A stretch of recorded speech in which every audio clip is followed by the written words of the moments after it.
So అప్పుడే మనం చూసుకున్నట్లయితే ఘోర రోడ్డు ప్రమాదం అయితే సంభవించిందనమాట.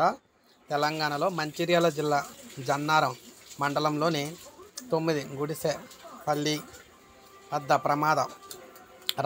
ప్రధాన రహదారిపై అర్ధరాత్రి కారు చెట్టును ఢీకొట్టింది. బాలుడు చనిపోగా నాన్నూరు సిఐ గన్మెన్ గోపీచంద్ భార్య తల్లికి తీవ్ర గాయాలయ్యాయి. తీవ్ర గాయాల పాలైన ముగ్గురిని కూడా చికిత్స నిమిత్తం హైదరాబాద్కి అయితే తరలించారనమాట. ఆదిలాబాద్ జిల్లాలోని లింగాపూర్ మండలం కొత్తపల్లికి చెందిన జాదవ్ గోపీచంద్ నాన్నూరు సిఐ గన్మ్యాన్గా పనిచేస్తూ ఉన్నారు.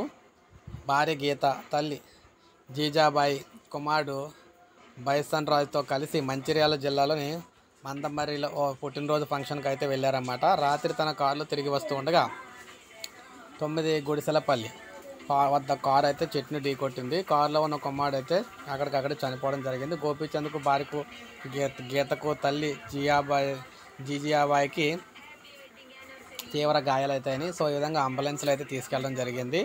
సో ఏదేమైనా ఘోర ప్రమాదం అయితే సంభవించిందనమాట తెలంగాణలోని. ఇంత దారుణ సంఘటనలు అయితే మనకి అరుదుగా జరుగుతూ ఉంటాయి. అటువంటి దారుణ సంఘటన మనకి తెలంగాణలో జరిగింది. సో ఏదేమైనా అప్డేట్ అయితే మీకు అందించాలి కాబట్టి ఇవ్వడం అయితే జరిగింది. సో అందరికీ తెలిసేలా ఒక లైక్ చేయండి. సబ్స్క్రైబ్ చేసుకోకపోతే మన ఛానల్ సబ్స్క్రైబ్ చేసుకొని